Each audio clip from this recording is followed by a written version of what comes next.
سورہ 39 آیا 42 اس پہ سوال اس نے اٹھایا کہ یار آپ لوگ یہ جو کہتے ہیں کہ بندہ جب سویا ہوتا ہے تو اس کی وفات ہو جاتی ہے، تو آپ نے تو کہہ دیا بندہ مر گیا، یہ تو سائنٹیفکلی بات غلط ہے۔ نہیں بھئی، اللہ نے کب کہا بندہ مر گیا؟ اس میں اللہ تعالیٰ صرف یہ کہہ رہے ہیں کہ اللہ بندے کی روح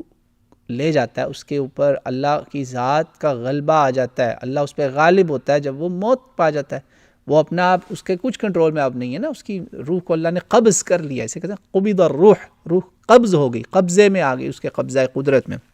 مجھے اپنا ہاتھ نہیں ایسے کرنا چاہیے، اللہ کا ہاتھ نہیں میں بنا رہا، نعوذ باللہ، یاد رکھیں لیس کمثلہ شیء۔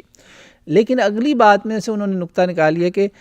اللہ تعالیٰ جو یہی وفات جب بندے کی نیند میں کرتا ہے تو وہاں بھائی ساتھ ہی تو لکھا ہوا، اللہ کہہ رہا ہے وہاں میں موت نہیں تمہیں دیتا، وہاں بھی میں تمہاری نفس کو قبضے میں لیتا ہوں اپنے، تمہیں دکھانے کے لیے کہ یہ دیکھو تمہیں میں نے جب نیند سے اٹھے ہو واپس تمہیں دے دیا، تمہاری جان، تمہارا جسم، تمہاری روح تمہیں واپس دے دی، تم اپنے آپ جو ہے تمہارا کنٹرول پھر سے ہو گیا، اب تم میرے قبضے سے نکل آئے ہو پھر سے، ایک یاد کرانے کے لیے کہ ایسے ہی ایک دن موت آ جانی ہے۔ اس میں تمہارے لیے نشانی ہے، تفکر کرو کہ تم کتنے بے بس ہو، تم فرعون بن جاتے ہو اور کیا کیا حامان اور قارون بنے پھرتے ہو۔